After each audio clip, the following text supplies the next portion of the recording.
Okay, so today I'm going to be going over a question that I was asked recently, which is if I have one of these JBC JT-A rework stations. So this is one of the hot air stations that JBC sells. This is not the handpiece that I reviewed. It's the same station, but this is the higher powered handpiece that's meant for removing things that are a little larger.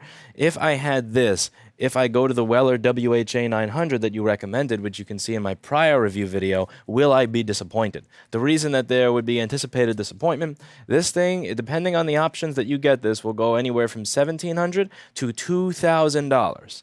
This Weller WHA 900 I showed you, you can get it somewhere around $638 to $700. So this station is literally 1/3 the cost of this JBC here. So what I'm going to do is I'm going to work on something where you're really going to notice the difference in the hot air. Removing small resistors or even regular size QFN packages, you're not going to notice much of a difference between these two hot air stations. But where the difference will become easily apparent is when you're working on a multi-layer PCB like this 820-2850 motherboard, and when you're trying to remove a really large component from it like the SMC. So the SMC has 96 lead-free solder balls under it. It's a real pain in the ass to work with. And when you're removing the old one, it's really difficult because, again, you're working with lead-free solder balls. They're really small. It's the small balls on a board that's really good at absorbing and dissipating heat. So it's a pain in the ass. So I'm going to work on this with both of these. The nozzle size that I have on both of these is going to be very similar. So I'm going to change the nozzle size over to one that is going to match the JBC a little bit closer, because the nozzle that's on my Weller right now is, well, in addition to burning, is one that is actually a little smaller than the JBC nozzle. So I want to make this as fair as possible. Diane Miller at Weller sent me a bunch of nozzles for this, so I have a lot to compare with. So we're going to be using nozzles that are a little bit larger than the usual 4.4 millimeters that I recommend. As you can see, the nozzles here are almost the same size.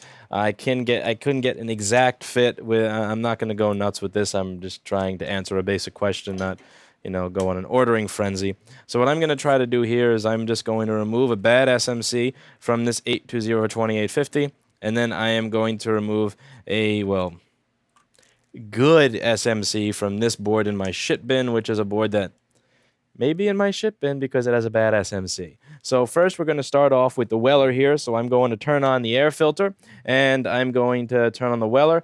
Now, what I've noticed, and any of you guys with experience doing this, you're going to notice that you need a little bit of heat to do this, especially if you don't have a pre-filter. So I don't have a pre-filter here, so what I'm doing is I'm just, not a pre-filter, a preheater. I'm being an idiot. So anyway, let's go on to the board right now, and open broadcaster, here we go. So that's my SMC doused in flux. That's my pathetic piece of Captain tape that's already kind of come off of the PCH. This board is most likely a no-fix anyway, so I'm not particularly going nuts about it. So let's see what happens here. So let's see how this thing can remove an SMC, and then we're going to see how it is the JBC is at removing an SMC.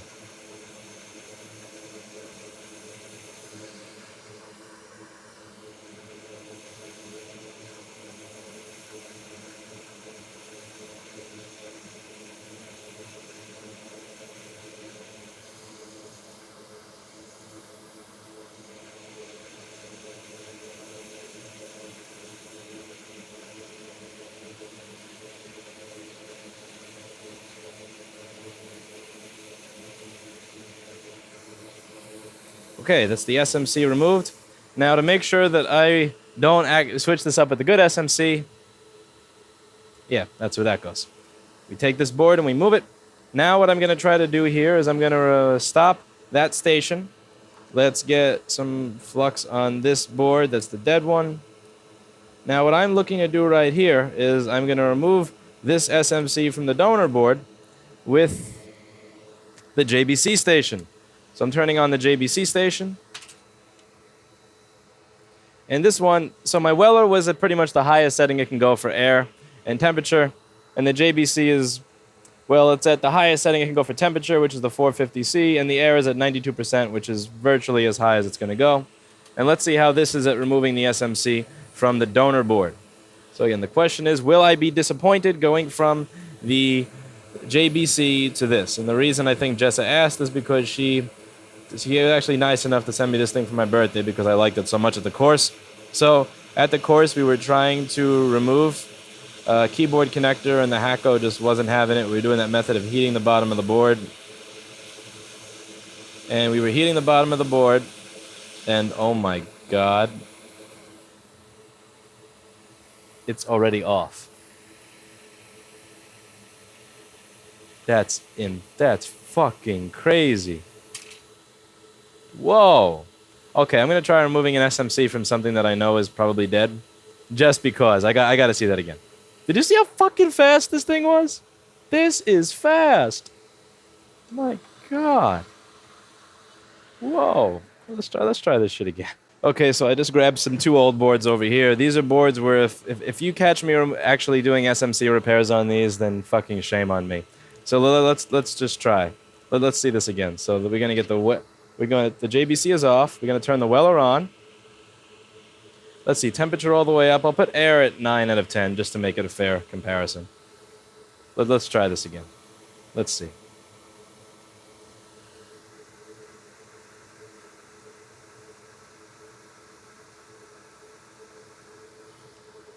I think this may actually be in my donor bin because it was missing voltage on C7771 because of the idiots that used to do this refurbishing for me in China. So I'm just going to make sure that that's not why it's in the bin before I destroy it.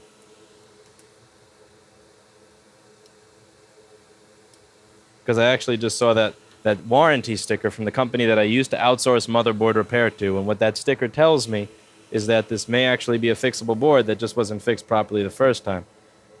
And if that's the case, then, you know, hell if I'm destroying it right now. So let's see. Because you know how many boards I have from this company where it's like C7771 doesn't work, and that was it? That was it.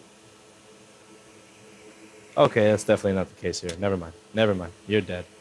You're dead.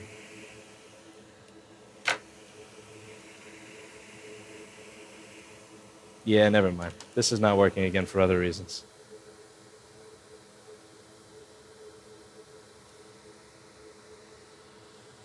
Actually, nah. This may actually be fixable. Let's grab a different one.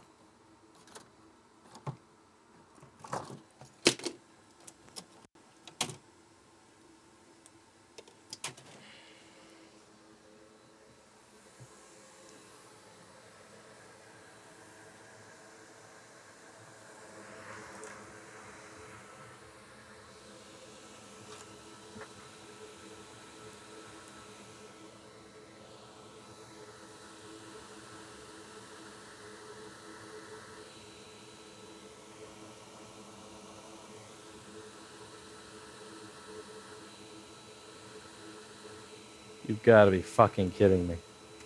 C7771. Okay, let's take this out of the donor pile because this is actually a board that can be fucking fixed. And let's grab one to continue the comparison. I'm looking for older stuff because it's not stuff where I'm going to care about, you know.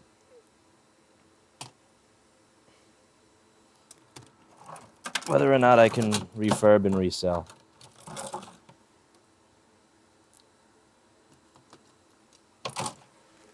Here we go. This is a board I won't be refurbing and reselling. So, let's just give this a shot again. I want to see. So, Weller. All right. SMC time, baby. Okay. How fast can you remove this?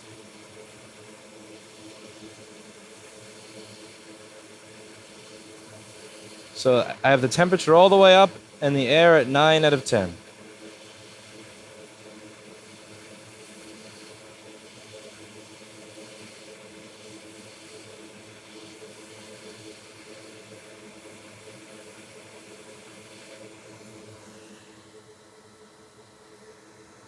As you can see, there are ripped pads because, I mean, look at this. Do you think I care at all about the sanctity of this? No, this is junk. This is just for playing. So yeah, that is garbage. And there's also a bunch of red probe points over there, so.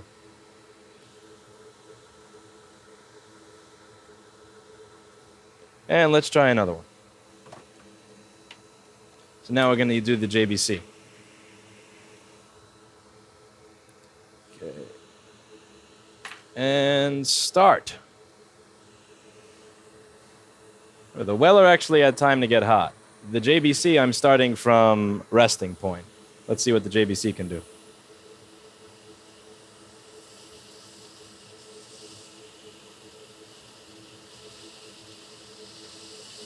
Again,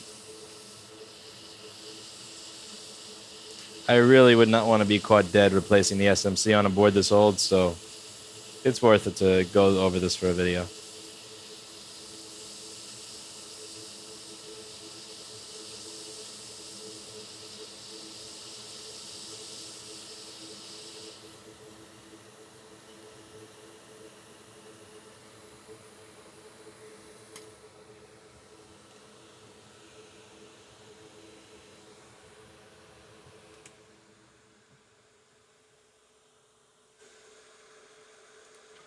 So, will you be disappointed going from a JBC station to the Weller WHA900?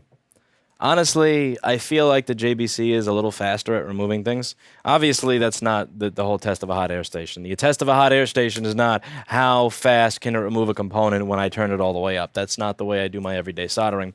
But power is important to me in a hot air station. Again, if I want to harvest a connector, can I heat the bottom of the board using that station and then tweeze it off at the top? That's really something where power is going to come in handy. Can I heat this one chip, but do it very quickly so that I don't marinate the board? And can I solder that on without messing up everything next to it? That's also all going to come down to the accuracy and how good your hot air station is. So this is stuff that is a little bit important. Not the main metric, but I'm just playing around here. And honestly, I'm going to be honest with you, I do actually have to go back while I'm video editing and count the exact amount of time it took to remove the SMC with the Weller versus the JBC.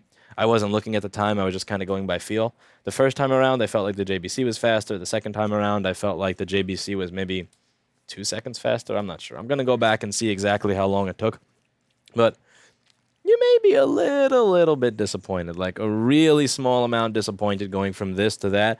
Primarily because this is digital and that's not digital. But that could actually be a benefit for you. The fact that this is not digital could be a benefit because it's easier to change it. Again, over here, yeah, you are only hitting up, down, and menu. But if you're inside the microscope, if you're doing this, nothing is easier than this.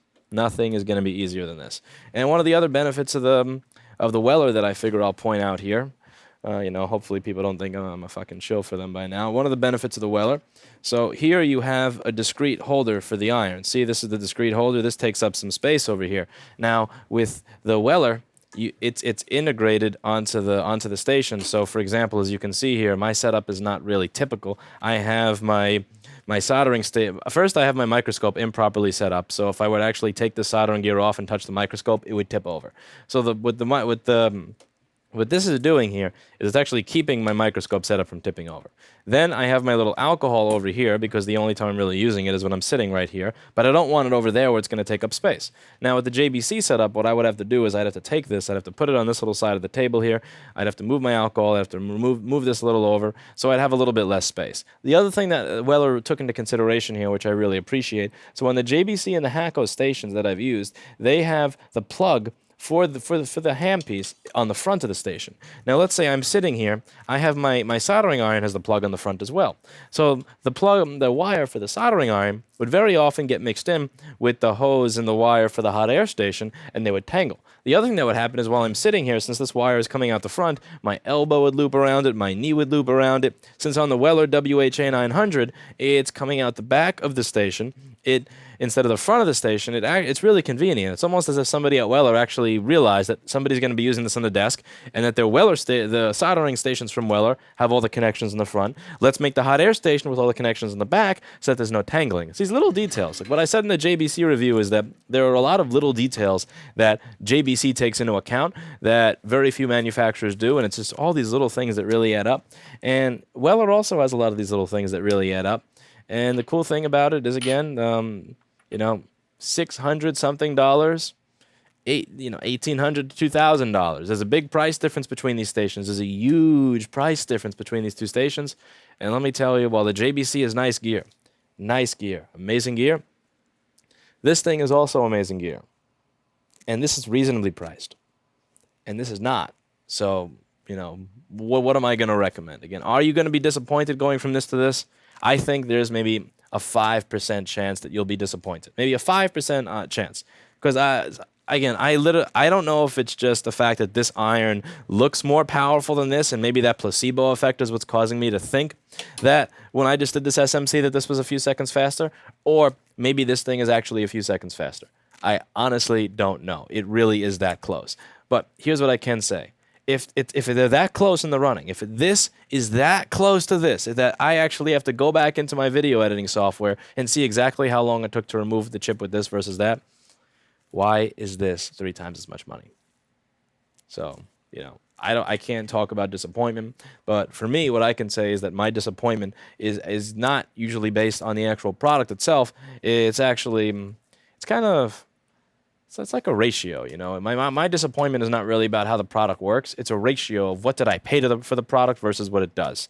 So what I could say is if I spent $1,800 on this, I would have to do a lot of convincing to myself. Like I'd have to talk myself up every single day, you know, some sort of form. What is it that Maddox said it was? It was a form of I'm ashamed that I have to actually think about this. Cognitive dissonance, that's what it is. So I have to really, you know, like start fooling myself into thinking that it was okay for me to spend $2,000 on a hot air station. You know, I have to really get into these menus and really think about all the little things that make this cooler so that I could justify to myself that I spent $2,000 on this hot air station versus $600-700 on this. And again, this thing is fucking amazing. This was a dream. This was actually such a dream that Jessa sent this to me for my birthday, which is a very nice thing. I remember somebody asked me what I thought of the JBC, and I said if God had a dick, it would be a JBC JT-A. And so that's why she laminated it, saying God's dick for Louis Rossman on his 27th birthday. This was a really nice, thoughtful gift, and I thank you very much for that. It really was. Like this thing is fucking amazing. But she also recently asked me would I be disappointed going from the JBC to the Weller, and overall my answer is not really. All right, so let's try soldering the SMC that I've just reballed. So it looks like this. It's disgusting. This is my BGA rework site, and this is my SMC with fresh new balls. Those are new balls. And yes, I did do the balls off camera. I honestly wasn't even thinking I was going to do this today. I was kind of putting it off. Because the thing is, I know this fucking board's not going to work. It's just one of those gut feelings where like, I know this will not work after the SMC. I know that I'm most probably wasting my fucking time on an old piece of shit. This is from 2010. I mean... And you know, it's gonna have a lot. These are the worst boards Apple ever made, so it's gonna have issues after I'm done with this. But what the hell? I figured while I'm here, I might as well solder the SMC on. So, even though it ain't gonna work, you'll get to see what it's like to solder it with this Weller. So what I did is I moved it into place. There's a whole video on this channel on soldering the SMC if you're really interested in that. So what I did is I kind of get it into place, and then I know it's in a place when I push down, it doesn't move. So you know when you push down, well, yeah, I just kind of was a hypocrite there. You know when you push down and the chip kind of moves a lot, like not like this. This is moving literally within the confines of the space of the pads. But when it moves a lot, that means that it wasn't actually aligned on there. So at least now I know that it's aligned within the... See, I can't move it up and down more than the actual 0.3 millimeters of the pad for the most part. So I know that I've got it in the right spot. This is important because, again, Apple... Unlike every other fucking manufacturer on the planet, they don't put those, you know those little marks in the board, like the little L's around the chip so that you actually know where it's supposed to go? Yeah, Apple doesn't do that because they're fucking pricks. So you have to kind of find the alignment on your own. So, all right, I've got my iron set up here. It's hot. We're going to start. This is my Weller. Weller WHA900. So we're going to heat from far away. This has always been what I do with BGA chipsets. At least these ones. So I heat it from far away. I just do this so you can get an idea. I might as well zoom, actually. I want you to be able to see how I'm doing this, so you can learn. Even though this is kind of a comparison equipment video, not really a soldering learning video. What the hell? Come on, fucker. All right. Go ahead, get out the way, JBC, for a second. All right, so we do this. Put the U on top of the air filter so that we have... So see, there's flux around the chip. Now once that puddle of flux kind of starts to disappear, I'll know that I can go in closer.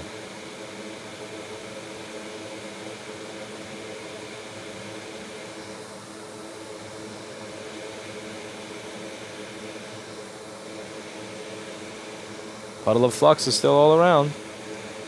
So it's not a good time for me to go in any closer just yet.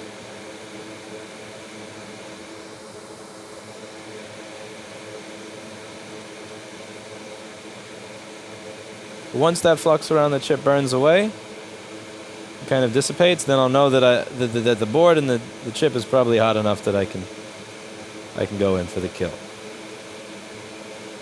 So see how it just kind of rested in a place? But that's not good enough. I have to get the chip to kind of dance, because I want to know that I've actually gotten the center balls as well. So I see that the chip is moving around. So it's moved around 5 times, which to me means it's soldered. So it's not just enough that the chip sift into place. Once it sifts into place, I kind of want to know that the center balls melted. Because again, it's easy for the outer balls to melt because the air is going under it like this, but the center balls are the hardest to get to. So once it melts in and it sits, then I kind of move the hot air back and forth, and then I see that the chip is going like this. And once the chip has danced for me, I know that I've actually done something. I actually forgot. Yeah, so I know what would be great is actually putting the fucking crystal on there. That would be a nice thing to do. This board actually came missing the SMC crystal. So that's how I know that somebody was probably fucking with this area, probably overheated the... They probably overheated the SMC while fucking with it and destroyed it. So I might as well just take that off and put it on here. Turn my temperature down because that's a sensitive little piece.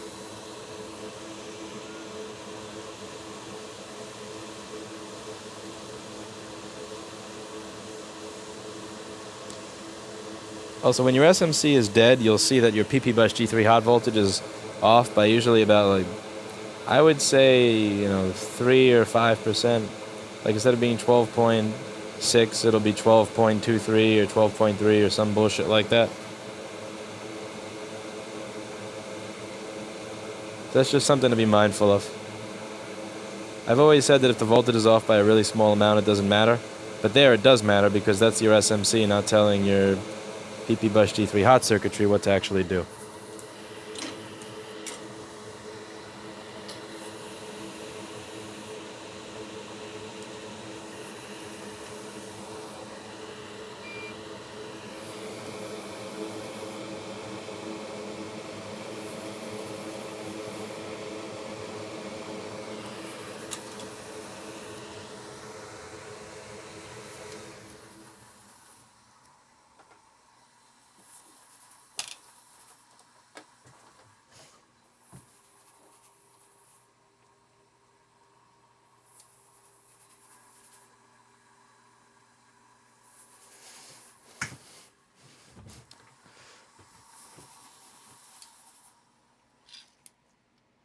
Even though this thing doesn't actually automatically run itself with no heat and air after you turn it off, I think I'm actually just going to get in the habit of, before I turn it off, just putting the temperature all the way down and hitting start stop. This way, at least it doesn't burn out the heating element. I'm not sure if you have to worry about that with this, but just for the hell of it. So I actually tossed the DC in board in here. Did I? No, I put the DC in board on the board on the side that I picked out. So this is one of those boards again. This is one of those boards from the fucking idiots I used to send this shit to in China. This is going to be fun because they sent me a bill for about this much money. I think because a lot of the stuff they sent me never worked, but was dead, that I kind of owe them this much money. And they're really, really mad about me not wanting to pay them this much money. When again, like I've shown you on this channel, I've shown you the boards that could have been fixed, or the boards that, were kind of screwed with in a silly way, like reheating this graphics chip 6 times when the LVDS mux is bad, reballing an MCP when C7771 is bad. I've shown you that. And I don't want to pay for those repairs that didn't work. And especially now that I've learned that in 1 year I was able to figure out, all the little things that you were doing wrong You know, when you guys been doing this shit since fucking 1997. Anyway, that's beside the point. I'm sure I'll have a video on that eventually. And I don't have a green light. Do I not have a green light because the SMC crystal I took off the donor board is dead? Do I not have a green light because the SMC that I took off of a dead board to put on here is dead? Do I not have a green light because something else was fucked with by this person before they sent it to me? Do I care? That's the most important question, which is not really. So this is going to go in the bin, and well, at least I hope you learned something about the Weller versus the JBC. So yeah, this is a pretty cool, capable little station. I like this station. I like it a lot. I like it a lot more than I like this piece of crap motherboard, that's for sure.